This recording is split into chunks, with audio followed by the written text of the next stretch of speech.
الحمدللہ وکفا وسلام علی عبادہ الذین اصطفى اما بعد فاعوذ باللہ من الشیطان الرجیم بسم اللہ الرحمن الرحیم رب اشرح لی صدری ویسر لی امری واحلل عقدۃ من لسانی یفقہوا قولی واجعل لی وزیرا من اہلی اللہم الہمنا رشدنا واعصمنا من شرور انفسنا اللہم ارنا الحق حقا وارزقنا اتباعہ وارنا الباطل باطلا وارزقنا اجتنابہ اللہم اجعلنی من المتقین واجعلنی من المحسنین واجعلنی من عبادک الصالحین واجعلنی من المقربین واجعلنی من ورثۃ جنت النعیم آمین ثم آمین۔ سورہ نساء آیت نمبر 58 تک ہم نے کر لیا تھا، آج آیت نمبر 59 سے کریں گے۔ اعوذ باللہ من الشیطان الرجیم یا ایہا الذین آمنوا اطیعوا اللہ واطیعوا الرسول واولی الامر منکم فإن تنازعتم فی شیء فردوه الی اللہ والرسول ان کنتم تؤمنون باللہ والیوم الآخر ذالک خیر واحسن تأویلا۔ صدق اللہ العظیم۔ سورہ النساء میں ہم نے اللہ سبحانہ تعالیٰ نے ہمیں پہلے گھریلو سطح کے احکامات بتائے۔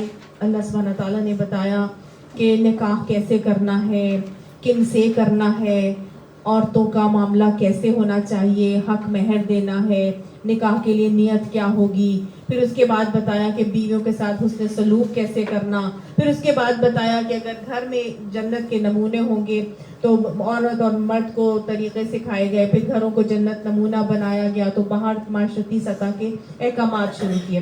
اس میں اللہ سبحانہ تعالیٰ نے ہمیں بتایا کہ کس طرح سے حقوق العباد کی ادائیگی کا معاملہ ہونا ہے، پھر اللہ تعالیٰ نے ہمسائیگی کے حقوق بھی سکھائے۔ اس کے بعد اللہ سبحانہ تعالیٰ نے عزت محفوظ کرنے کے لیے شراب کی حرمت کا سیکنڈ حکم بھی جو ہے وہ نازل کیا۔ پھر اللہ نے یہ بھی ہمیں بتایا کہ سفر میں نکلو گے تو کہیں ناپاکی اور ہو جائے تو کیا کرنا،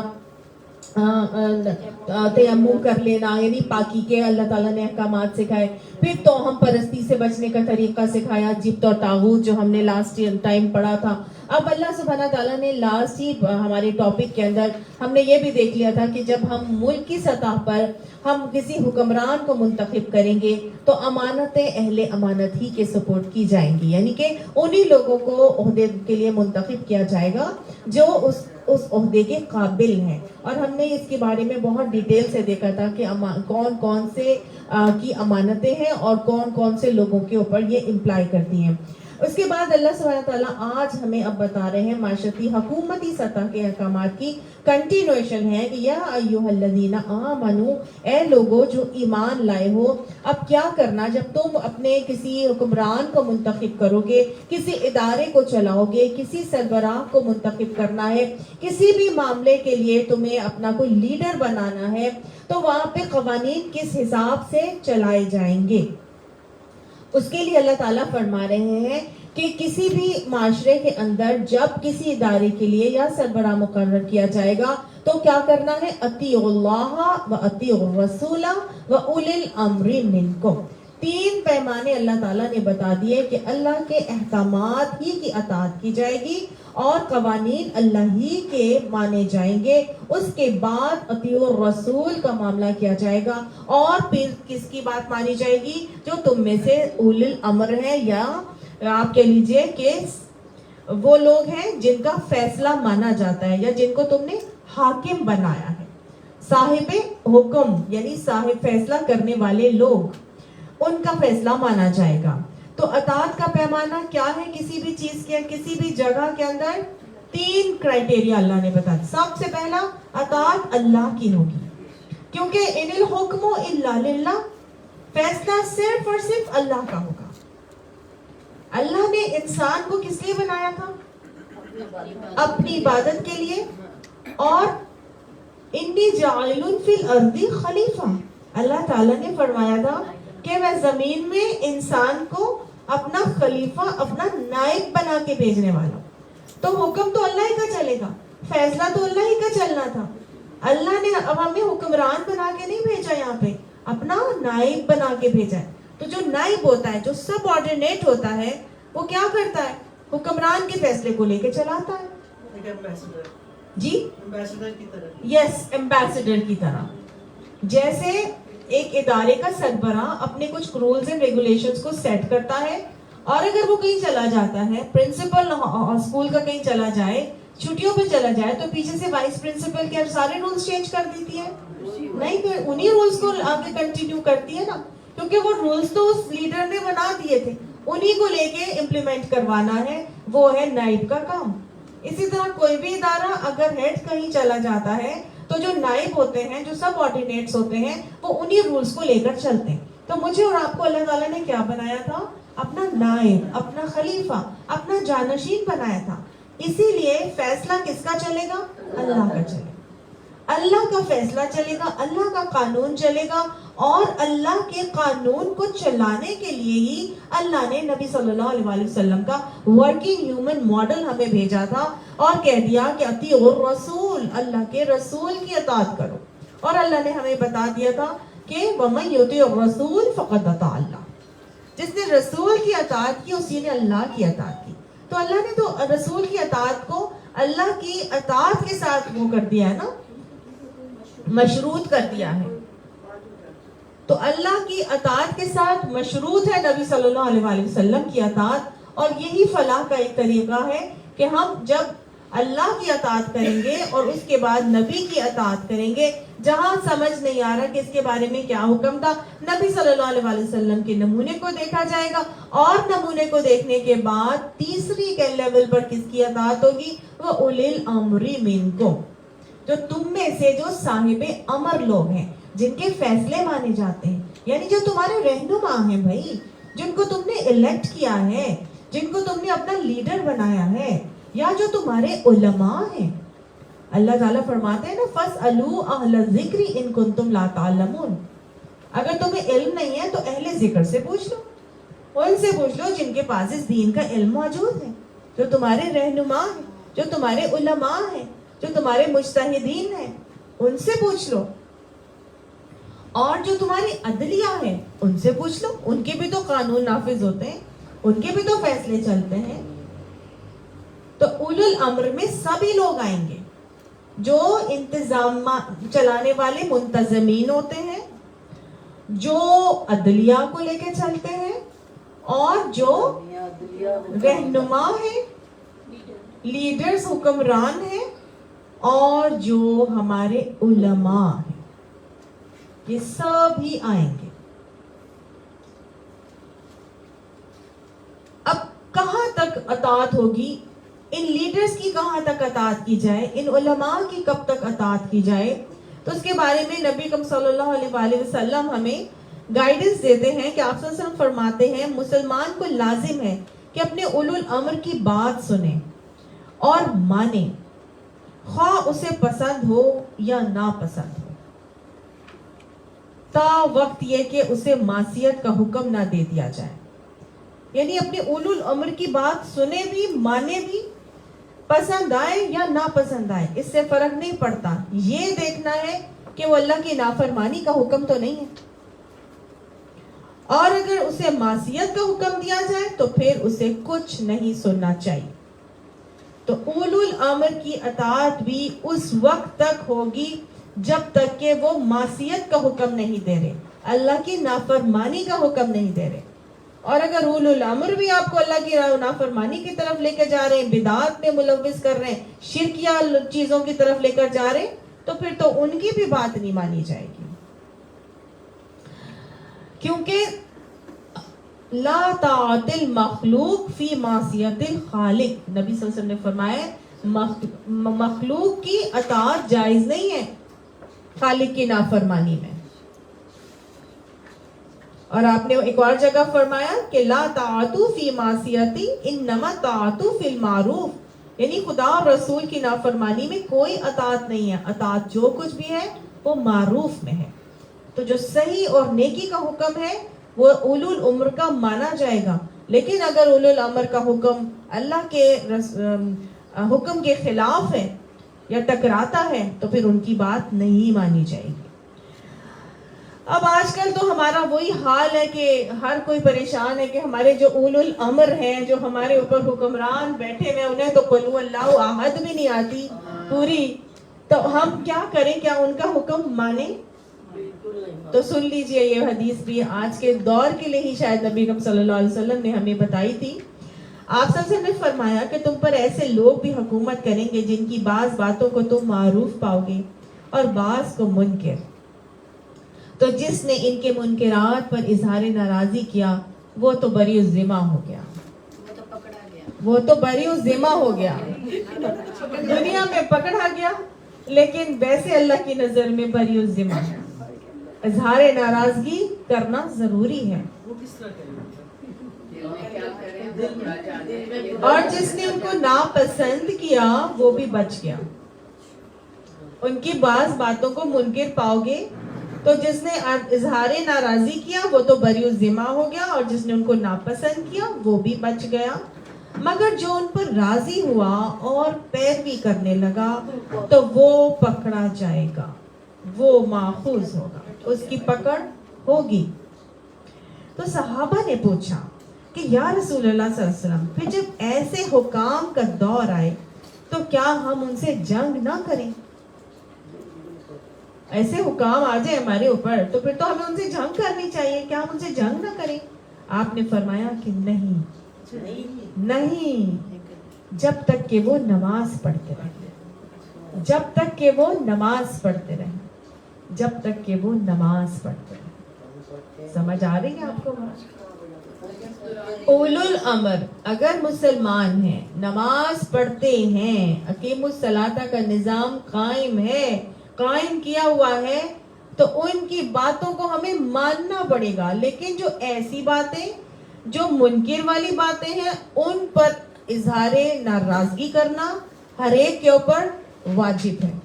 اور اگر آپ ناراضی نہیں بھی کر رہے اور آپ کیا کر رہے ہیں؟ ناپسند کر رہے ہیں، جسے کہ نا ہاتھ سے روکو، زبان سے روکو، اور پھر تم دل میں برا جانو، تو اگر تم دل میں بھی برا جان رہے ہو پھر بھی تمہاری پکڑ نہیں ہوگی. لیکن اگر تم نے وہی کام کرنے شروع کر دیے جو انہوں نے کہا تھا، وہی رولز فالو کرنے شروع ہو جاؤ، وہی باتیں کرنے شروع ہو جاؤ، جیسے کہ اب قبر پرستی اور پیروں کے درباروں پر جانا اور چادریں چڑھانا اور یہ ساری چیزیں اگر ہو رہی ہیں اور آپ اس کو فالو کرتے جا رہے ہیں کہ جی دیکھو وہ بھی تو کرتے ہیں، اگر وہ غلط ہوتا ہے تو وہ کیسے وہ کیوں کرتے؟ کیونکہ لوگ ایلیٹ کو فالو کرتی ہے، اپنے حکمران کو فالو کرتی ہے. تو اگر آپ وہی کرتے رہیں گے تو بس پھر ٹھیک ہے، آپ کو پکڑ ہوگی، آپ محفوظ ہوں گے اللہ کی نظر میں. اب جب تک کہ وہ نماز پڑھتے رہیں کے حوالے سے بھی جو ہے نا یہ بہت ضروری اور سوچنے کی بات ہے کہ دیکھیے کیا ہماری حکومتی اداروں کے اندر، کیا ہمارے گورنمنٹ جو ڈپارٹمنٹس ہیں وہاں پہ نماز کی بریک دی جاتی ہے؟ اسمبلی میں جو بیٹھے ہوتے ہیں وہاں نماز کی بریک ہوتی ہے؟ کچھ لوگ کہتے ہیں ہوتی ہے. جب تک تو ہو رہی ہے، جب تک تو آپ کو دے رہے ہیں، چلے وہ کر رہے ہیں، لیکن کیا وہ خود نماز پڑھنے آتے ہیں؟ اگر وہ حکمران نماز پڑھنے نہیں آتا تو ان کے خلاف اٹھنا عین کلمہ حق پکارنا ہے اور افضل ترین جہاد ہے. پھر تو ہر حال میں ان کے آگے اٹھنا چاہیے اگر وہ خود نماز نہیں پڑھتے. وہی تھا نا، کسی سے کہا کہ جی آپ قل هو اللہ احد سنائیں، تو ان کو تو قل هو اللہ احد نہیں آتی تھی پڑھنے. پھر وہ کسی نماز جنازہ پہ وہ کھڑے ہوئے، یا پتہ نہیں عید کی نماز یا کون سی نماز تھی، تو وہاں پہ وہ کون سی سورت تھی وہ بھی اس کے آیات بھی الٹ پلٹ ہو گئی تھی. تو ایسے تو ہمارے حکمران ہیں جو ہمارے اوپر مسلط ہیں. آج تو باقاعدہ طور پر ان کے خلاف کلمہ حق پکارنا ایک افضل ترین جہاد ہوگا. اللہ سبحانہ تعالیٰ نے صاف ہمیں یہاں پر کہہ دیا ہے کہ اس وقت تک ان کی اطاعت کی جائے گی جب تک کہ وہ نماز پڑھتے رہیں، اور اگر نماز نہیں پڑھ رہے تو پھر ان کے خلاف اٹھنا ہے، سب نے اٹھنا ہے. اپنا اپنا محاسبہ بھی کرنے کی ضرورت ہے.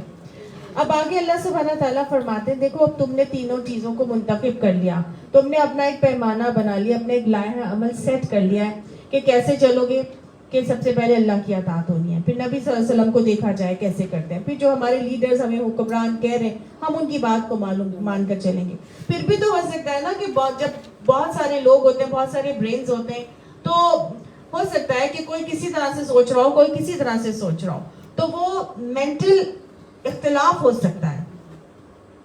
وہ بھی صحیح کہہ رہے ہیں, آپ بھی صحیح کہہ رہے ہیں, سب صحیح کہہ رہے ہیں, لیکن سوچ کا اختلاف ہو سکتا ہے. آپ اس چیز کو کسی اور طرح سے پرسیو کر رہے ہیں, وہ کسی چیز کو کسی اور طرح سے پرسیو کر رہے ہیں.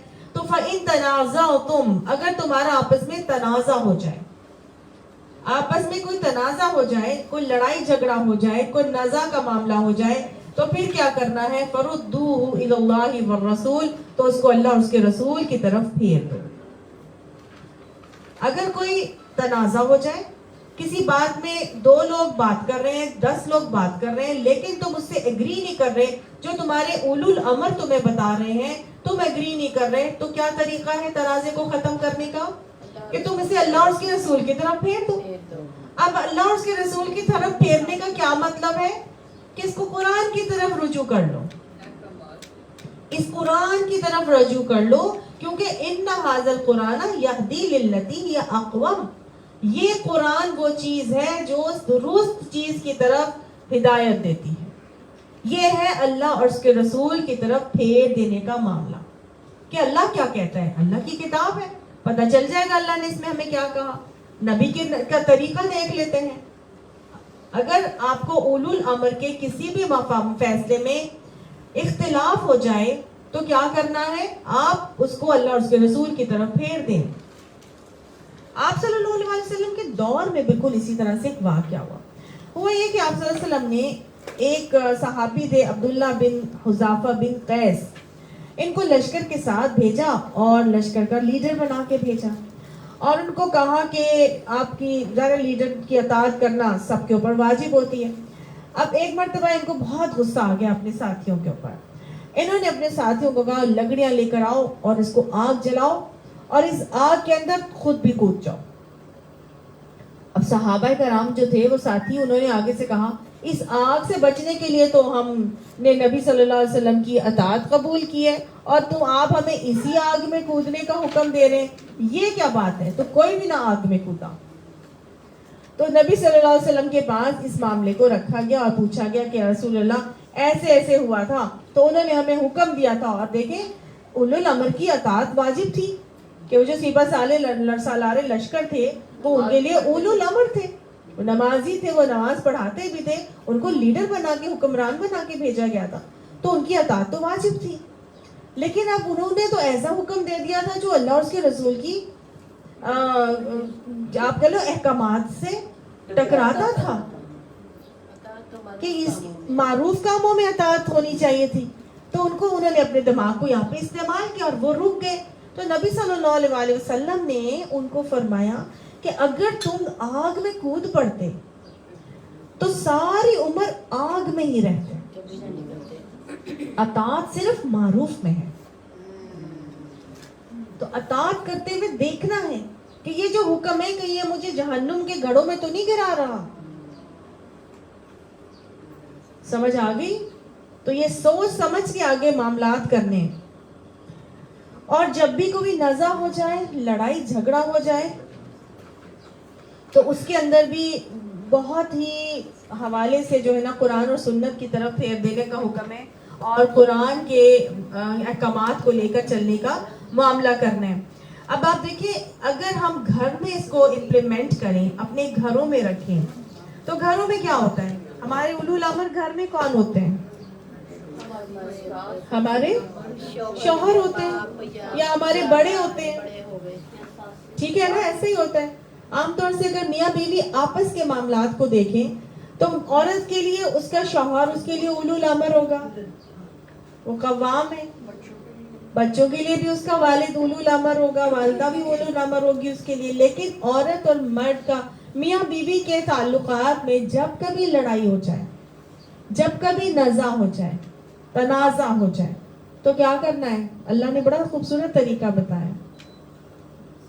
لڑائی جھگڑا بالکل ختم ہو جائے گا. کیا کرو؟ فردوہ الی اللہ والرسول. نہ آپ کی نہ میری, دیکھ لیتے ہیں اللہ اور اس کے رسول ہمیں اس بارے میں کیا کہتے ہیں, وہ کر لیں گے. جھگڑا ہی ختم. شوہر کہہ رہا ہے یہ کرنا ہے, بیوی کہہ رہی ہے یہ کرنا ہے. اب کچھ خواتین ہیں وہ بڑا قرآن پڑھ لیتی ہیں الحمدللہ، ان کو سمجھ آ جاتا ہے، ان کو پتہ چل جاتا ہے کہ جو شوہر بتا رہا ہے وہ غلط ہے، وہ ہمیں اسلامکلی نہیں کرنا چاہیے. اب وہ شوہر کو قائل نہیں کر سکتی کیونکہ وہ شوہر تو بیوی کو اس طرح سمجھتا ہی نہیں. اور بیویاں اگر ملانی بن کے بیٹھ جائیں یا استانی بن کر بیٹھ جائیں تو شوہر کبھی بھی بیوی کو استانی بننا پسند نہیں کرتے اور نہ ان کی بات کو اس طرح سے سمجھتے ہیں، کیونکہ ایک ہے تو ہم کو ایکسیپٹ بھی کرنا چاہیے. تو بڑا خوبصورت انداز اور طریقہ اللہ نے مجھے اور آپ کو یہاں پہ سکھا دیا ہے کہ نہ آپ کی نہ میری ایسا کرتے ہیں، دیکھ لیتے ہیں اللہ اور اس کے رسول کا اس کے بارے میں کیا حکم ہے.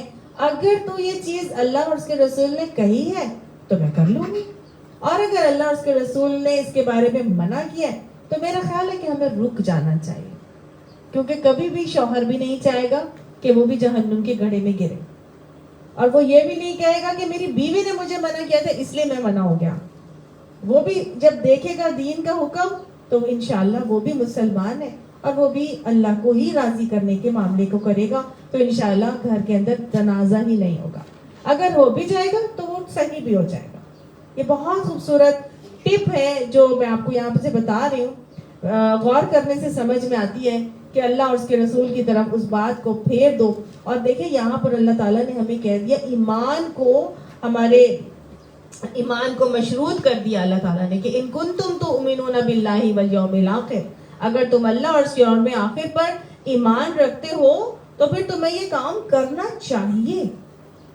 آج عورتیں اپنا وہ بنا کے بیٹھ جاتی ہیں کہ نہیں جی میں جو کہہ رہی ہوں وہی ہونا چاہیے، جو میں نے کہہ دیا بس وہی چلے گا یا وہی بات مانی جائے گی. اور ایک جو ہے نا وہ کشتی کا اکھاڑا، کشتی کا میدان گھر بنا ہوا ہوتا ہے کہ نہیں ہوتا.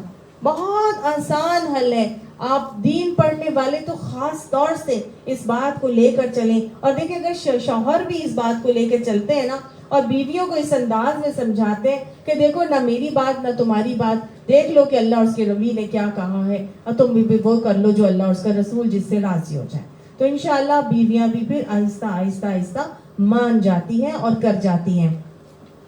اور یہ کبھی بھی نہیں کہنا چاہیے کہ مجھے تو سمجھ ہی نہیں آتا، مجھے تو فائدہ اور لاجک اس کے بارے میں سمجھ میں نہیں آتی. کبھی اس طرح کی بات نہیں ہونی چاہیے. اللہ اور اس کے رسول پر ایمان رکھنے ہیں تو پھر اللہ کی بھی اطاعت کرنی ہے اور اللہ کے رسول کی بھی اطاعت کرنی ہے، اور پھر اس کے بعد قرآن سے معاملہ کرنا ہے. جو اللہ اور اس کے رسول کا معاملہ ہوگا وہی ہمارے لیے قابل قبول بھی ہوگا.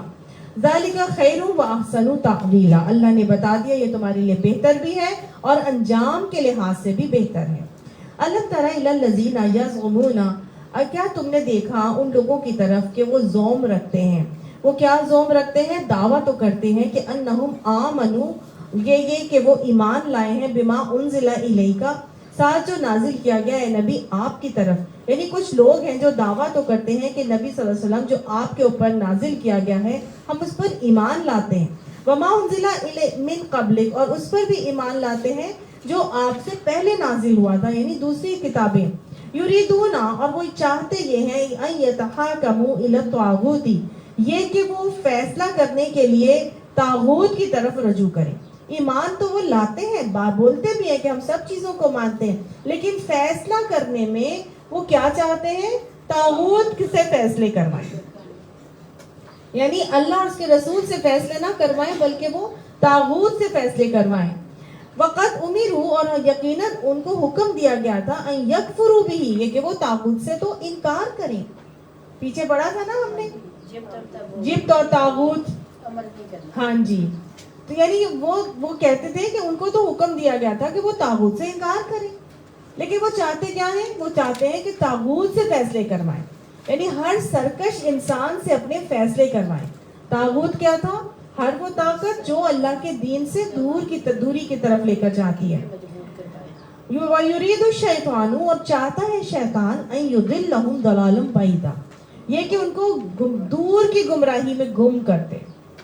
شیطان تو یہی چاہتا ہے کہ وہ راہ راستے دور لے جائے، ان کو بھٹکا کر دور کر دے. اگر وہ طاغوت کی طرف رجوع کریں گے تو شیطان تو ان کو راہ راست سے دور کر دے گا، ان کی راہ گم کر دے گا. وَإِذَا قِيلَ لَهُمْ، اور جب ان سے کہا جاتا ہے تَعَالَوْا، آؤ، إِلَى مَا أَنزَلَ اللَّهُ وَإِلَى الرَّسُولِ، اس چیز کی طرف آؤ جو اللہ اور اس کے رسول نے نازل کی، اور رسول کی طرف آؤ. رأیت المنافقین، تم دیکھتے ہو منافقوں کو، یصدون عنک، وہ رکتے ہیں اس تم سے، صدودا، رکنا. یعنی اگر ان سے کہا جاتا ہے کہ اس چیز کی طرف آؤ جو اللہ نے نازل کی ہے اور رسول کی طرف آؤ، تو ان منافقوں کو دیکھتے ہو کہ یہ تمہاری طرف آنے سے رکتے ہیں، کتراتے ہیں. فَكَيْفَ، بس کیا ہو جاتا، اذا اصابتهم مصیبت، کہ جب ان کو پہنچتی کوئی مصیبت، بما قدمت ایدیہم، اور وہ یہ آگے بعد میں پڑھیں گے، یہاں تک دیکھ لیتے ہیں. اصل کیا ہوا تھا کہ فیصلوں کے لیے، فیصلے کرانے کے لیے وہ طاغوت کی طرف فیصلہ کروانے جاتے ہیں، اور ان کو تو کہا گیا تھا کہ وہ اللہ اور اس کے رسول کی طرف رجوع کریں، لیکن وہ وہاں سے وہ رجوع کروانے کے بجائے، فیصلے لینے کے بجائے، وہ تو طاغوت سے فیصلے کروانا چاہتے ہیں. اس کے پیچھے نا ایک واقعہ آتا ہے ان آیات کے پس منظر میں. ہوا یہ کہ نبی اکرم صلی اللہ علیہ وسلم کے دور میں ایک منافق اور ایک یہودی کا آپس میں ہو گیا جھگڑا. جب ان کا جھگڑا ہوا تو یہ منافق کہتا تھا کہ یہودیوں کے جو راہب کعب بن اشرف ہے اس کے پاس جاتے ہیں اور اس سے فیصلہ کرواتے ہیں، جبکہ یہودی کہہ رہا تھا کہ رسول اللہ صلی اللہ علیہ وسلم ہیڈ آف دا اسٹیٹ ہے، ان کے پاس جائیں گے اور ان سے فیصلہ کروائیں گے. کس سے فیصلہ کروانا چاہیے تھا؟ رسول اللہ صلی اللہ علیہ وسلم سے. منافق کو چاہیے تھا کہ وہ کہتا کہ ہمیں رسول اللہ صلی اللہ علیہ وسلم سے فیصلہ کروانا چاہیے، کیونکہ اللہ فرما رہا ہے نا کہ کس سے فیصلہ کروانا، اللہ اور پھر اللہ کے رسول سے فیصلہ کروانا ہے. لیکن یہ چاہ رہا تھا کہ یہودی کے لیڈر سے جو ہے وہ فیصلہ کروایا جائے. آپ دیکھیں یہودی تک بھی نبی اکرم صلی اللہ علیہ وسلم کے فیصلوں کو ماننے والے تھے. اب ہوا یہ کہ یہ نبی صلی اللہ علیہ وسلم ہی کے پاس گئے، فیصلہ کروایا، تو فیصلہ جو ہے وہ یہودی کے حق میں ہو گیا. تو منافق تھا، منافق نے کہا نہیں، میں نہیں مانتا اس بات کو، ایسا کرتے ہیں چلو حضرت عمر کے پاس چلو، ان کے پاس جا کے فیصلہ کرواؤ.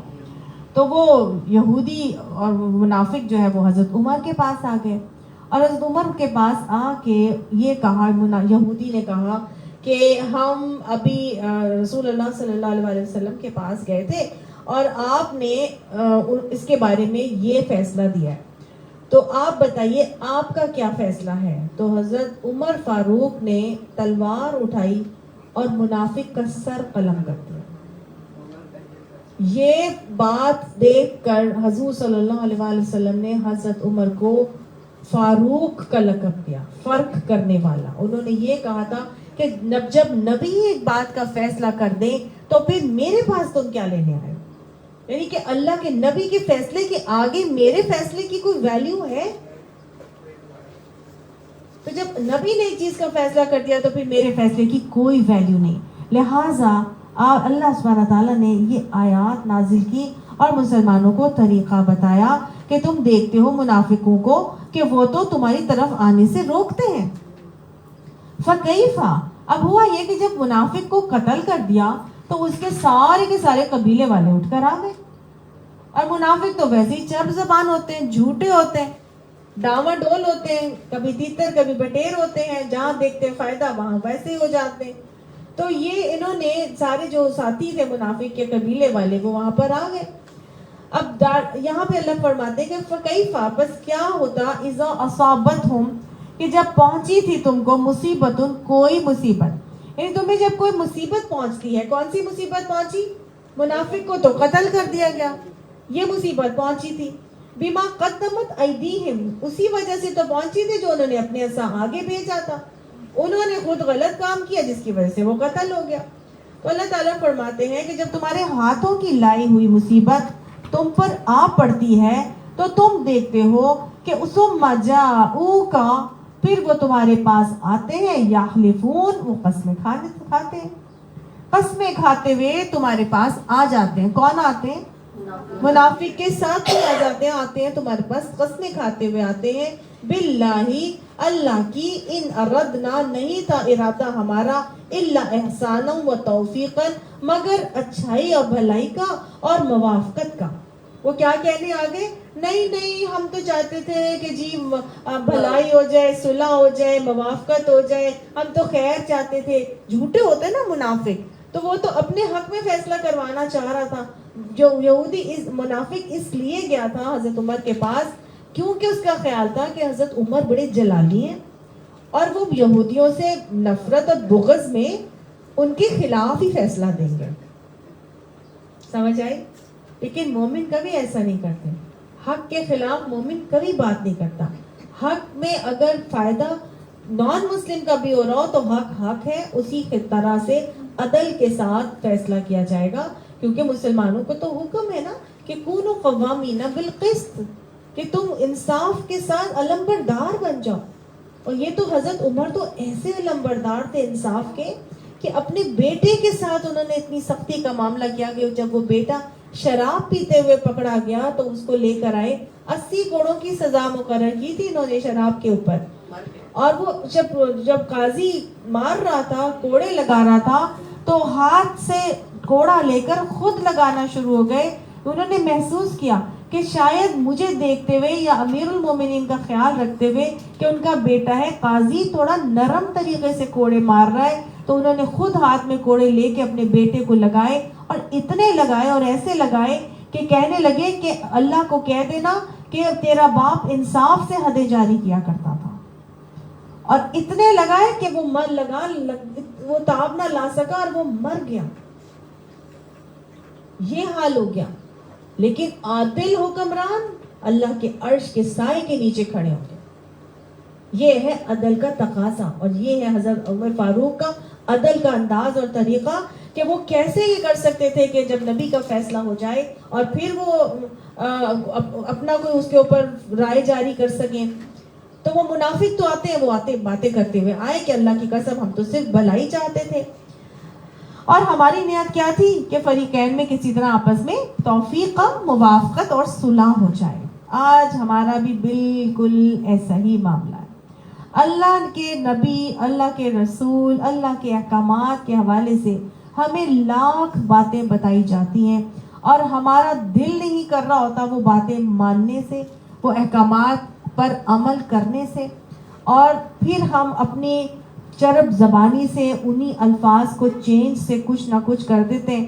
وہی رویہ جو منافق کا تھا اور منافقوں کے ساتھیوں کا تھا. ہمارا نظر نہیں آتا کہ جب ہم جہیز دیتے ہیں اپنی اولادوں کو, پیچھے اب ہم پڑھ کے آئے ہیں کہ باطل طریقے سے مال مت کھانا, اور جو حق نہیں ہے وہ باطل ہے. حق وہی ہے جو قرآن اور سنت سے ثابت ہے. ہم پیچھے پڑھ کر آئے ہیں نا, کتنا بڑا گناہ کبیرہ تھا یہ, لعنت کے الفاظ تھے, جہنم کی وعید تھی, اور اس کے باوجود بھی ابھی بھی اگر ہم جہیز دیں اور ہم یہ کہہ دیں کہ ہم تو یہ چاہتے تھے کہ میری بیٹی کا گھر بس جائے, میں تو یہ چاہتی تھی کہ احسانہ اچھا معاملہ ہو جائے اور موافقت ہو جائے. جہیزوں سے گھر نہیں بستے. پیچھے بھی ہم نے پڑھا تھا اتنی بڑی بڑی شادیاں ہوئی, لیکن کیا وہ شادیاں چلی؟ ٹوٹ گئیں. اگر جہیز کے اندر قرآن اور سنت کی بری نہ دی گئی, قرآن اور سنت کی تعلیمات کی بری نہ دی گئی, یا جہیز نہ دیا گیا, تو وہ گھر نہیں بستے. آج اتنی شادیاں ہوتی ہیں, لیکن نہ لڑکیوں کو کوئی پڑھاتا ہے قرآن اور نہ ہی لڑکوں کو کوئی قرآن پڑھاتا ہے. اور الٹیمیٹلی کیا ہوتا ہے, وہ اپنے گھر بناتے ہیں ویسٹ کی تقلید کے اوپر, اور آہستہ آہستہ آہستہ پھر ان کے گھر مکڑی کے گھروں کی طرح کچے ہوتے ہیں, اور پھر وہ ٹوٹ جاتے ہیں. ابھی کچھ اور تھوڑی عرصے پہلے خاتون ملی, انہوں نے بتایا کہ بیٹے نے لو میرج کی تھی اور بہت ہی پیچھے پڑھ کے شادی کی. وہ اس طرح کے لوگ نہیں تھے جس طرح کا لڑکا لڑکی لے کر آ رہا تھا, تو بڑی انہوں نے پیچھے پڑھ کے شادی تو کروا دی. اب وہ جب لڑکا لڑکی رہتے رہے, علیحدہ رہتے تھے, سب کچھ علیحدہ تھا, لیکن اپنا رہنا کرنا, سال کے بعد 1.5 سال کے بعد جا کے ان کی شادی ٹوٹ گئی. سب کچھ کیا, سب کچھ ہوا, لیکن شادی نہیں چلی, وہ ٹوٹ گئی. اس لیے کہ وہ ویسٹ کی تقلید پر شادی کے معاملات چل رہے تھے, گھر کے معاملات چل رہے تھے. تو بات صرف یہی ہے کہ جو اللہ مجھے اور آپ کو طریقے سکھاتا ہے, احکامات دیتا ہے, وہ ہماری بھلائی کے لیے. ہم خواہ اپنی لاجکس بیچ میں لے آئیں کہ ہمیں تو سمجھ میں نہیں آتا, ہم تو یہ اس وجہ سے کر رہے تھے کہ شاید اس کی وجہ سے ایسے ہو جائے. یہ منافقانہ رویہ ہے, یہ منافقانہ طرز عمل ہے. یہ منافق کر رہا تھا نا کہ میں تو چاہوں, اس کے ساتھی آئے اور کہتے ہیں کہ ہم تو صرف اللہ کی قسم ہم کیا چاہتے تھے, ہم تو صرف اور صرف بھلائی چاہتے تھے, اور ہم چاہتے تھے کہ آپس میں موافقت ہو جائے. وہ سب قصاص کا بدلہ لینے آئے تھے. فَأَعْرِضْ عَنْهُمْ, اللہ فرماتا أُولَٰئِكَ الَّذِينَ يَعْلَمُ اللَّهُ مَا فِي قُلُوبِهِمْ, یہی تو لوگ ہیں کہ اللہ جانتا ہے کہ جو ان کے دلوں میں ہے. اللہ ایسے لوگوں کے دلوں میں جو بھی ہوتا ہے وہ اس کو جانتا ہے. تو اب تم کیا کرو, فَأَعْرِضْ عَنْهُمْ وَاعِظْهُمْ, کہ اب ان سے اعراض کر لو, ان سے دور ہو جاؤ. اور وَاعِظْهُمْ, ان کو اچھی نصیحت کرو, واعظ کرو. واعظ کہتے ہیں ایسی نصیحت کو جو بھلائی اور خیر خواہی کے لیے کی جاتی ہے, کسی کو اچھا مشورہ دینے کے لیے کی جاتی ہے. وَقُلْ لَهُمْ فِي أَنفُسِهِمْ, اور کہو واسطے ان کی جانوں میں, قَوْلًا بَلِيغًا, ایسی بات, اچھی بات جو ان کے دل میں اتر جائے. یعنی ان منافقوں سے تم نے اب کنی نہیں کترانی, تم نے کاٹ نہیں دینا, قطع رحمی نہیں کر دینی. آپ کو پتہ چل گیا, آپ کو دین کے احکامات آ گئے, آپ قرآن و سنت پر عمل کر رہے ہیں, لیکن آپ کے آس پاس بہت سارے لوگ ایسے ہوں گے جو نفاق کے اندر ملوث ہوں گے, جن کے اندر منافقانہ طرز عمل ہوگا. تو اب کیا کریں گے آپ؟ اللہ ان کے دلوں کو جانتا ہے. اللہ نے کہہ دیا میں جانتا ہوں جو ان کے دلوں میں. آپ یہ کریں, صرف آپ کے کرنے کا کام یہ ہے کہ آپ انہیں اچھی نصیحت کریں, آپ ان سے تھوڑا سا اعراض کریں, تھوڑا سا اپنا رخ موڑیں, اپنا ان سے تھوڑا سا علیحدگی کریں, اور ایسی اچھی بات کریں جو ان کے دل میں اتر جائے.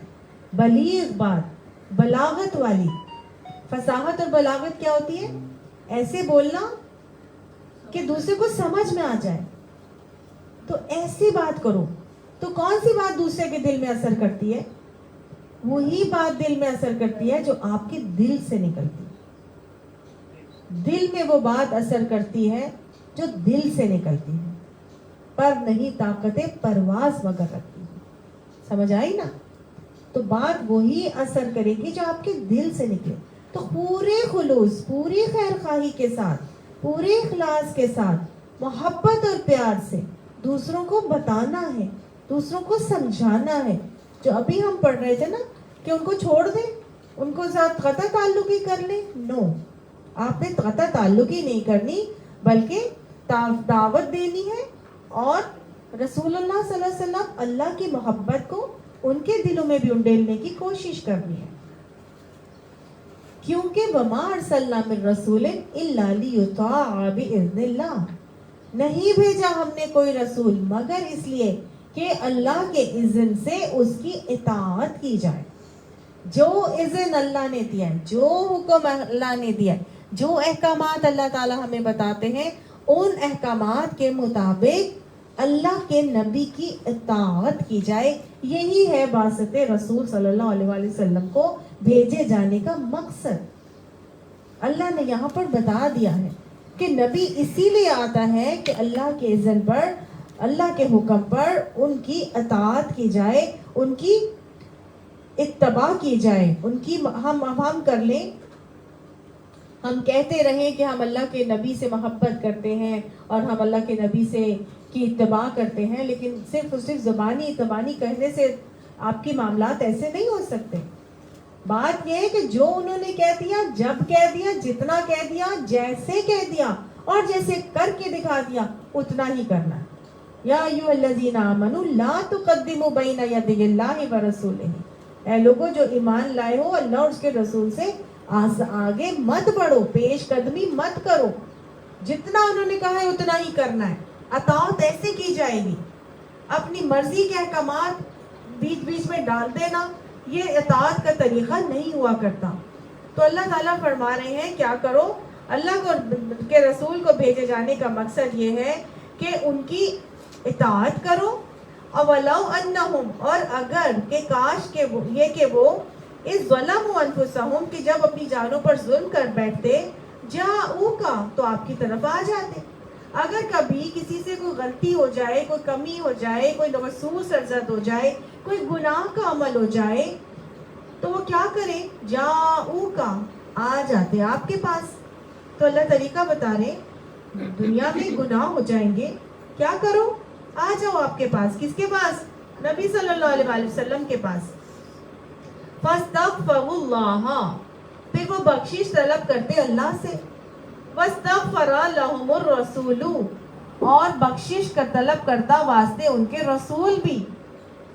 لوجدوا اللہ توابا رحیما، تو وہ البتہ پاتے اللہ کو توبہ قبول کرنے والا اور رحم کرنے والا. تو طریقہ اللہ تعالیٰ نے سکھایا کہ اگر غلطی ہو ہی گئی تھی ایسی تو اب کیا کرنا چاہیے تھا؟ کرنا یہ چاہیے تھا اپنی جانوں پر ظلم کر لیا، تم نے گناہ کر لیا تو اللہ کے نبی کے پاس آ جاتے، اللہ سے بخشش تم بھی طلب کرتے اور رسول بھی تمہارے لیے بخشش کی دعا کرتا اللہ تعالیٰ سے. تو جب دونوں بخشش کی دعا کرتے تو اللہ سبحانہ تعالیٰ کو توبہ قبول کرنے والا اور رحم کرنے والا پا لیتے. ان کو تو یہ طریقہ اس دور کے لیے بتا دیا گیا، میں اور آپ نبی صلی اللہ علیہ وآلہ وسلم کے پاس کیسے جائیں گے؟ بڑا خوبصورت طریقہ نبی صلی اللہ علیہ وآلہ وسلم نے مجھے اور آپ کو سکھا دیا کہ دعا کرنے سے پہلے درود شریف پڑھ لیا جائے.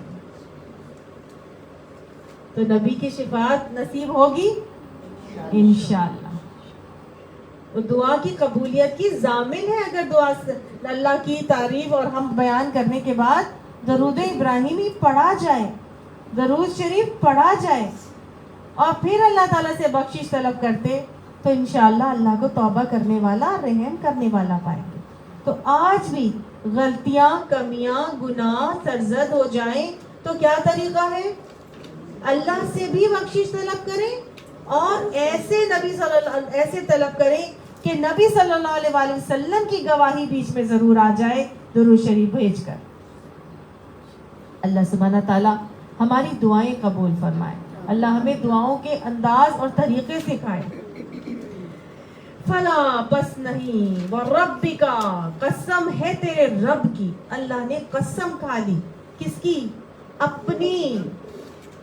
اپنی قسم کھا کے اللہ سبحانہ تعالیٰ فرما رہے ہیں کہ یہ ہو ہی نہیں سکتا کہ لا یؤمنون، وہ ایمان ہی نہیں لا سکتے، حتی یحکموک، یہاں تک کہ وہ تجھے فیصلہ کرنے والا نہ بنا لے.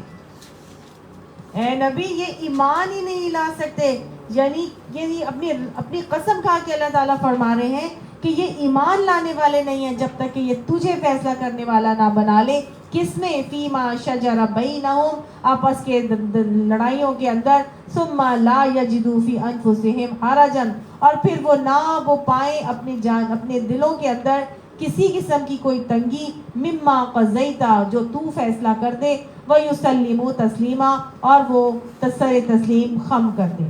یعنی کہ اے نبی صلی اللہ علیہ وآلہ وسلم تمہارے رب کی قسم یہ کبھی بھی مومن نہیں ہو سکتے، ایمان والے نہیں ہو سکتے جب تک کہ یہ اپنے باہمی اختلافات میں آپ کو فیصلہ کرنے والا نہ بنا لیں، اور پھر جو آپ فیصلہ کریں اس پر اپنے دلوں میں کسی قسم کی کوئی تنگی بھی نہ پائیں اور بلکہ سر بسر تسلیم خم کر دیں. تو طریقہ سکھایا گیا کہ جو فیصلہ اللہ کے نبی کا ہو جائے اس پہ سر تسلیم خم کرنا لازم ہے. اس پہ نہیں کہنا مجھے تو یہ سمجھ ہی نہیں آتا، مجھے تو اس کی لاجک نہیں آتی، میں تو ایسے نہیں کروں گی. ٹھیک ہے اگر ایسے کر لیا جائے تو کیا ہوتا ہے، اگر اس طرح کر لیں تو پھر کیا ہے، اسکارف لے کے چلے جاتے ہیں پھر کیا ہے، ہمیں تو سارا جسم ہی تو کور کرنا تھا نا، بس اسکارف لے لیتے ہیں کافی ہو جائے گا. نہیں، لاجک نہیں. اللہ کے نبی نے جو طریقے بتا دیے، صحابیات نے کر کے دکھا دیے، اللہ نے احکامات کی صورت میں قرآن میں نازل کر دیے، اس پہ کسی قسم کی بھی کوئی تنگی محسوس نہ کریں.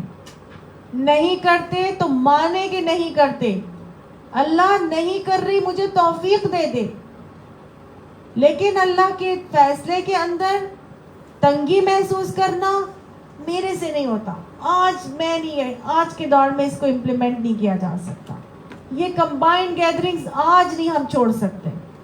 آج کیسے اس چیز کو کیا جائے، پتہ نہیں کیوں ایسے کہہ دیا ہے، پتہ نہیں کیوں عورتوں کو باہر پردہ کر دینے کا حکم دے دیا ہے، پتہ نہیں کیوں مجھے جو ہے وہ لڑکی بنا دیا ہے، پتہ نہیں کیوں ہمیں کھیلنے سے منع کر دیا. ہے نا. تو جو چیزیں ہمیں دین نے بتا دی اس پہ کوئی تنگی محسوس نہ کرے. اللہ تعالیٰ صاف فرما رہے تم مومن نہیں ہو سکتے جب تک کہ نبی کے بتائے ہوئے فیصلے کے اوپر سر تسلیم خم نہ کر دو. آپس کے لڑائی میں, آپس کے اختلافات میں.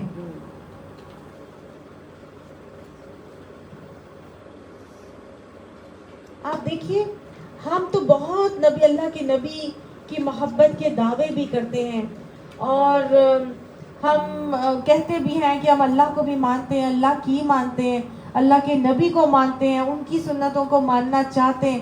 لیکن کیا اپنے اپنے دلوں میں جھانک کر سوچیں, اپنا اپنا محاسبہ کر کے دیکھیں کہ کیا ہم اللہ کے نبی کے ہر حکم کو خوشی سے تسلیم کرتے؟ کسی بھی ایسے حکم پر ہمارا یہ رویہ تو نہیں آتا کہ مجھے سمجھ میں نہیں آتی, یا میں نہیں کر سکتی, یا پتہ نہیں کیوں ایسے کیوں کہہ دیا میرے لیے, ہماری عورتوں کے لیے یہ احکامات کیوں ہیں. میں مثالیں دینے بیٹھوں گی تو بس یہی ہم کرتے چلے جائیں گے, اسی آیت کو لے کے ہمارا سارا ٹائم ختم ہو جائے گا. اپنا اپنا محاسبہ کریں اور دیکھیں, اپنے دل میں جھانک کے ہر کوئی دیکھے ہمارا کیا رویہ ہے یسلم و تسلیمہ کے حوالے سے. وَلَوْ أَنَّا كَتَبْنَا عَلَيْهِمْ, اور اگر ہم نے لکھ دیا ہوتا ان کے اوپر, فرض کر دیا ہوتا ان کے اوپر, أَنِ اقْتُلُوا أَنفُسَكُمْ, یہ کہ اپنی جانوں کو قتل کرو, أَوِ اخْرُجُوا مِن دِيَارِكُمْ, یا ان کو اپنے گھروں سے نکل جاؤ, مَا فَعَلُوهُ, تو نہ اس کو کوئی کرتا, إِلَّا قَلِيلٌ مِّنْهُمْ, سوائے تھوڑے ان میں سے. اللہ فرماتے ہیں اگر ہم نے انہیں حکم دیا ہوتا نا کہ اپنے آپ کو ہلاک کر دو یا اپنے گھروں سے نکل جاؤ, تو کم ہی آدمی اس بات پر عمل کرتے. حالانکہ وَلَوْ أَنَّهُمْ فَعَلُوا, اور اگر کہ وہ یہ کام کرتے, مَا يُوعَظُونَ بِهِ, جس کا ان کو نصیحت کی گئی تھی, لَكَانَ خَيْرًا لَهُمْ, تو یہ ان کے لیے بہتر بھی ہوتا, وَأَشَدَّ تَثْبِيتًا, اور ثابت قدمی کا زیادہ موجب بھی ہوتا. یہ بڑا خوبصورت ایک گر ہے, ٹیکٹکس ہے جو اللہ تعالیٰ نے یہاں پہ بتا دیا, اور بینیفٹ ہے جو سنت کو فالو کرنے اور سنت کے لیے خوشی سے سر تسلیم خم کرنے کا ریوارڈ ہے جو اللہ تعالیٰ یہاں پہ بتا رہے ہیں. کہ اگر ہم کہتے کہ تم لوگ اپنی جانوں کو قتل کرتے ہو یا گھروں سے نکل جاؤ, تو کوئی بھی نہ کرتا, تھوڑے ہوتے جو یہ کام کرتے ہیں. ایسے ہی ہوتا ہے نا, ہمیں اللہ تعالیٰ اگر کہہ دیتے تو کوئی بھی نہ چھوڑ کے جاتا. کیوں چھوڑ کے جائے, ان کا کیا بنے گا پیچھے, یہ کیا ہوگا, ایسے کیسے ہوگا, کہتے ہیں نا 100 قسم کے خدشات آتے. اللہ فرماتا ہے کہ اگر وہ ایسا کر لیتے جو ان کو حکم دیا گیا تھا, جن کی ان کو نصیحت کی جا گئی تھی, واعظ کیا گیا تھا, تو یہ ان کے لیے بہتر بھی ہوتا اور ثابت قدمی کا موجب بھی ہوتا. طریقہ کیا سکھایا جا رہا ہے, بلائنڈ ٹرسٹ کرو نبی صلی اللہ علیہ وسلم کے احکامات کے اوپر. اگر بلائنڈ ٹرسٹ کرو گے تو تمہارے لیے ثابت قدمی زیادہ آسان ہوگی. مت دیکھو کہ اس کا فائدہ ہو رہا ہے کہ نہیں. موسیٰ علیہ السلام کی سنت یاد کیجئے, اللہ سبحانہ تعالیٰ نے جب ان کو کہا تھا نا کہ یہ موسیٰ تیرے ہاتھ میں کیا ہے, تو انہوں نے کہا تھا کہ اللہ یہ ایسا ہے, میں لکڑیاں جھاڑتا ہوں, پتے جھاڑتا ہوں, میں یہ بھی کرتا ہوں, میں وہ بھی کرتا ہوں, بڑے سارے کام ہے جو اس سے لیتا ہوں. اللہ نے کہا تھا پھینک دے اس کو. کیا کیا تھا, نہیں اللہ میاں یہ تو میرے لیے بڑی کرامت چیز ہے, آپ کیوں کہہ رہے ہیں کہ پھینک دو. نہیں میں نہیں پھینکوں گا, اور کچھ کہتے پھینک دوں گا, یہ والی لکڑی اتار کے پھینک دیتا ہوں, یہ میرا بڑا کام والا حصہ ہے. کیا ایسا کہا تھا حضرت موسیٰ نے؟ کیا کیا تھا, پھینک دیا تھا نا, پھینک دیا تھا. جب انہوں نے پھینک دیا تھا تو اللہ سبحانہ تعالیٰ نے کیا دکھایا تھا کہ جس چیز کو تم بہت اچھا سمجھ رہے تھے نا, وہ اصل میں اچھی نہیں تھی, وہ تمہارے لیے نقصان دہ تھی. کیا بن گئی تھی, وہ سانپ, اسلحہ بن گئی تھی. تو ٹرین کیا تھا اللہ تعالیٰ نے کہ میرے احکامات پہ بلائنڈ ٹرسٹ کر کے چلو. یہی ٹریننگ میری اور آپ کی بھی اللہ تعالیٰ یہاں پہ کر رہے ہیں کہ میرے احکامات پہ بلائنڈ ٹرسٹ کر کے چلو. جو نبی تمہیں بتائے ان کو لے کے چلو, جو نبی کا فیصلہ ہے اس کو منوان تسلیم کرو, سر تسلیم خوشی سے خم کرو. جب تم ایسے کرو گے تو تمہارے لیے ثابت قدمی کا موجب ہوگا, تمہارے لیے بہتر ہوگا. اور واقعی میں فائدہ مند تھا. اسی عصا نے تو حضرت موسیٰ علیہ السلام کو ثابت قدمی عطا کی تھی کہ فرعون کے دربار میں لڑنے کے لیے چلے گئے تھے. اسی عصا سے تو ثابت قدمی آئی تھی. اللہ پہ بلائنڈ ٹرسٹ سے ہی تو ان کے اندر ثبات آیا تھا. تو یہ ثبات آئے گا میرے اور آپ کے اندر اگر ہم نبی کے ہر حکم ہر فیصلے کو بلائنڈلی ٹرسٹ کر کے چلیں گے تو انشاءاللہ ہمارے اندر ثابت قدمی کا موجب بھی ہوگا اور ہمارے لیے بہتر بھی ہوگا. حضرت موسیٰ علیہ السلام کو اللہ تعالیٰ نے جب وہ پہنچے تھے فرعون پیچھے سے آ رہا تھا, آگے سمندر پیچھے فرعون, اللہ کیا کروں؟ اللہ نے کہا مار اپنا عصا. کہتے اللہ میاں کیوں ماروں عصا؟ یہ لکڑی سے کیا ہو گئی؟ تو سانپ بنتی تھی.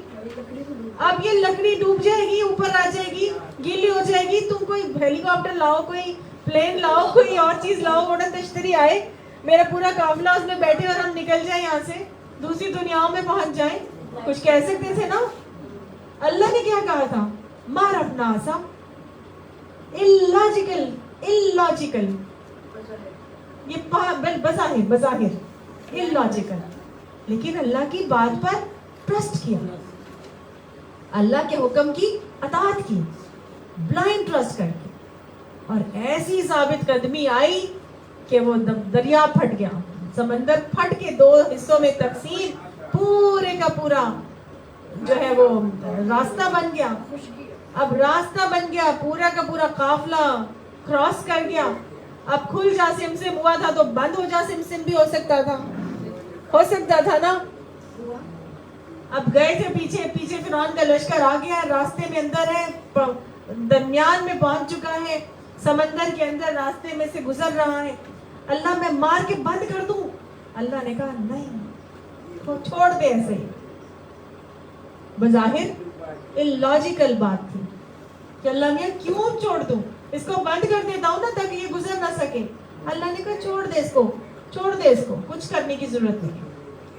اللہ پہ ٹرسٹ کیا, کیا ہوا تھا؟ خیریت سے وہ نکل گیا پیچھے, پوری کے پوری قوم کے ساتھ فرعون جو ہے نا وہ ڈوب گیا. یہ ہے ثابت قدمی جو انسان کے اندر اللہ لاتا ہے بلائنڈ ٹرسٹ پر, بلائنڈ فیتھ کے اوپر. یہ اللہ سبحانہ تعالیٰ فرما رہے ہیں کہ اگر ہم یہ کہتے اور وہ مان لیتے تو یہی ان کی بات جو ہے ان کے لیے بہتر بھی ہوتی اور ثابت قدمی کا موجب بھی ہوتی. وَإِذَنْ اور جب لَآتَيْنَاهُمْ مِنْ لَدُنَّا أَجْرًا عَظِيمًا اور ہم ان کو اپنے پاس سے بہترین اجر بھی عطا فرماتے, اجر عظیم بھی عطا فرماتے. کس بات کا اجر ملتا؟ اللہ کی اطاعت کا اجر, رسول کی اطاعت کا اجر, یہ اجر عظیم مل جاتا. لوگ کہتے اس سے کیا فرق پڑتا ہے, سیدھا پاؤں پہلے پہنوں یا الٹا پاؤں پہلے پہنوں, الٹا پہلے اتاروں یا سیدھا پہلے اتاروں, سیدھا دایاں پاؤں اندر رکھوں یا بایاں پاؤں اندر رکھوں, مسجد میں یا باتھ روم میں. فرق پڑتا ہے. اللہ فرماتا ہے من لدنا اجرا عظیما, ہم تمہیں اجر عظیم عطا فرماتے, سنت کی اتباع کا اجر ملے گا. کام تو سارے کرنے ہیں ہم نے, لیکن اگر ہم نبی کی اس اطاعت کے ساتھ کریں گے تو اجر عظیم ملے گا, ہمیں سنت کی اتباع کا اجر ملے گا. ایک تو ثابت قدمی آئے گی, دوسرا اجر عظیم ملے گا. وَلَهَدَيْنَاهُمْ صِرَاطًا مُسْتَقِيمًا اور البتہ ہم ان کو صراط مستقیم کی بھی ہدایت دے دیتے ہیں. سبحان اللہ. بلائنڈ ٹرسٹ کر کے چلتے جائیں, کرتے جائیں, خود بخود صراط مستقیم کی اللہ ہدایت دے دے گا. نبی کی سنت کو فالو کریں, ادھر ادھر سے نہیں, پوچھ کے, سن کے, پڑھ کے. تقلید تو بہت سارے لوگ کر رہے ہیں, یہ بھی کر رہے ہیں, وہ بھی کر رہے ہیں. پڑھ کے اپنے علم کے ساتھ, سنی سنائی پر نہیں کرنا. جب آپ کو معلوم ہوگا کہ واقعی میں یہ سنت نبی ہے اور میں اس کو پکڑ کے چل رہی ہوں, تو جہاں ثابت قدمی آئے گی, جہاں اپنے کاموں کا اجر عظیم ملے گا, وہیں اللہ سبحانہ تعالیٰ آپ کو صراط مستقیم کی ہدایت بھی دے دے گا. سبحان اللہ. تو یہ ریوارڈ ہے جو انسان کو اللہ تعالیٰ دے رہے ہیں کامل نبی صلی اللہ علیہ وسلم کی اتباع کے اوپر. اس کے بعد اگلا جو اجر مل رہا ہے وہ کیا مل رہا ہے؟ فَمَن يُطِعِ اللَّهَ وَالرَّسُولَ جو کوئی اللہ اور اس کے رسول کی اطاعت کرے گا, اس کے ساتھ کیا ہوگا؟ دنیا میں تو اللہ نے یہ تمام 3 کام دیے تھے, لیکن چوتھا ریوارڈ اللہ آخرت کی بارے میں دے رہے ہیں, اور وہ یہ ہے کہ ولا فَأُولَئِكَ وہ کہاں ہوگا؟ انہی لوگوں میں ہوگا، مع الذین ان لوگوں کے ساتھ. کن لوگوں کے ساتھ ہوگا؟ انعم اللہ علیہم، جن کے اوپر اللہ نے انعام کیا تھا. کون تھے وہ؟ من النبیین، نبیوں میں سے، والصدیقین اور صدیقین میں سے، والشہداء اور شہیدوں میں سے، والصالحین اور صالحین میں سے، وحسن اولئک رفیقا کتنے اچھے ہیں وہ لوگ جو کسی کو میسر آ جائے، جو وہ رفیق بن جائے. ذالک الفضل من اللہ، یہ ہے خاص فضل اللہ کی طرف سے. وکفا باللہ علیما، اور کافی ہے اللہ جاننے والا. یہ چوتھا ریوارڈ، یہ آخرت کا ریوارڈ اللہ سبحانہ تعالیٰ فرما رہے ہیں اگر اللہ اور اس کے رسول کی اطاعت کر کے چلو گے تو پھر تم ان لوگوں کا ساتھ ملے گا جن پر اللہ نے انعام فرمایا تھا. ایسے لوگوں کا ساتھ ملے گا جو نبی ہیں، جو صدیق ہیں، جو شہداء ہیں، جو صالحین ہیں، بہترین رفیق ہیں، جن کا ساتھ بھی نصیب ہو جائے گا. کون نہیں چاہتا کہ اس کو نبیوں کا ساتھ ملے قیامت میں؟ کون نہیں چاہتا کہ وہ صدیقوں کے ساتھ رہے؟ کنہوں نے کیا تھا یہ معاملہ؟ جنہوں نے کیا تھا ان کو ساتھ بھی ملا. ایک شخص آیا، اس نے کہا یا رسول اللہ صلی اللہ علیہ وسلم من الساعہ، کہ قیامت کب آئے گی؟ تو آپ صلی اللہ علیہ وسلم نے فرمایا کیا تم نے اس کی بڑی تیاری کر لی؟ کہنے لگا نہیں یا رسول اللہ، تیاری تو کوئی خاص نہیں کی میں نے، لیکن میں اللہ اور اس کے رسول سے محبت رکھتا ہوں. آپ صلی اللہ علیہ وسلم نے فرمایا کہ بس تم پھر انہی کے ساتھ ہوگے جن سے تم محبت رکھتے، جن سے تم محبت رکھتے انہی کے ساتھ ہوگے. اسی طرح سے حضرت ربیہ بن کعب، ان کا معاملہ نظر آتا ہے. وہ کہتے ہیں یا میں رسول اللہ صلی اللہ علیہ وسلم کی نا رات کی خدمت کے لیے میں ساری رات ان کے حجرے کے باہر بیٹھا رہتا تھا کہ شاید ان کو کبھی ضرورت پڑے پانی کی تو میں فٹافٹ ان کے آگے پانی پیش کروں اور میں ان کو وضو وغیرہ کراؤں اس سے. تو جب کافی کچھ دن گزر گئے اور آپ صلی اللہ علیہ وسلم کبھی بس بیٹھے ہی رہتے تھے، جس کے نا وہ اپنی وہ جگہ ہی بنا لی تھی نبی کی صلی اللہ علیہ وسلم کے گھر کے چوکھٹ کے باہر. تو جیسی کھٹک ہوتی تھی فٹافٹ نبی صلی اللہ علیہ وسلم کے پاس حاضر ہو جاتے تھے. تو ان کی یہ جوش اور ولولہ دیکھتے ہوئے نا آپ صلی اللہ علیہ وسلم نے ان سے ایک دن خوش ہو کے کہا، وضو کرا رہے تھے ان کو، کہنے لگے مانگو ربیہ، کیا مانگتے ہو؟ یعنی تم کیا چاہتے ہو میرے سے؟ کیوں اتنی میرے اپنی جان ہلکان کی ہوئی ہے میرے ساتھ اپنی راتوں کی نیندیں بھی تم نے وہ کی ہوئی ہیں، جیسے میں آپ کو محاورتاً کہہ رہی ہوں. تو آپ صلی اللہ علیہ وسلم کو کہنے لگے کہ یا رسول اللہ صلی اللہ علیہ وسلم، ایک دفعہ نا ان سے پہلے یہ پوچھا تھا کہ تم شادی شدہ ہو، تمہارے پاس گھر ہے؟ پھر انہوں نے کہا نہیں شادی نہیں ہوئی، گھر ہے نہیں، گھر بھی نہیں ہے. اچھا تو مانگو پھر کیا مانگتے ہو، ایسے انہوں نے کہا نا. تو وہ کہنے لگے کہ اچھا یا رسول اللہ میں آپ کو نا کل بتاؤں گا. تو پھر رسول اللہ صلی اللہ علیہ وسلم نے پھر جب پوچھا تو ان سے کہا، انہیں کہنے لگے یا رسول اللہ صلی اللہ علیہ وسلم جنت میں آپ مانگ تو یہ بھی سکتا ہوں، مانگ تو یہ بھی سکتا ہوں، لڑکی بھی مانگ سکتا ہوں، کوئی گھر بھی مانگ سکتا ہوں، فلانی یہ بھی مانگ سکتا ہوں، لیکن نہیں اللہ کے نبی جنت میں آپ کا ساتھ چاہتا ہوں. تو وہ کہنے لگے نبی صلی اللہ علیہ وسلم نے کہا تو پھر تم سجدوں کی کثرت سے میری مدد کرو. اگر تم میرا ساتھ چاہتے ہو تو کثرت سجود کرو، زیادہ سے زیادہ سجدے کرو، اور پھر میرے ساتھ تمہیں جنت میں ملے گا. آپ صلی اللہ علیہ وسلم نے اسی طرح سے یہ بھی فرمایا تھا کہ جس شخص کو اللہ تعالیٰ نے 2 بیٹیاں دی اور ایک جگہ آتا ہے 3 بیٹیاں دی، اور اس نے ان کی اچھی پرورش اور تربیت کی اور پرورش کی اور پھر ان کی شادی کی، تو وہ قیامت میں میرے ساتھ یوں ہوگا. تو صحابی نے پوچھا کہ جس کو اللہ نے ایک ہی دی ہو، آپ نے فرمایا ایک کے لیے بھی یہی وعدہ ہے. تو اچھی تربیت کرنے والا وہ قیامت، بیٹیوں کی اچھی تربیت کرنے والا پیارے نبی صلی اللہ علیہ وسلم کا ساتھ ملے گا اس کو. اسی طرح یتیم کے ساتھ حسن سلوک کرنے والا بھی قیامت والے دن نبی صلی اللہ علیہ وسلم کے ساتھ ہوگا. آپ صلی اللہ علیہ وسلم نے فرمایا تھا یتیم کے ساتھ حسن سلوک کرنے والا قیامت میں میرے ساتھ یوں کھڑا ہوگا. نہیں بیٹیوں کا، ہاں جی. اور اسی طرح سے یتیم کے ساتھ حسن سلوک اور ہاں جی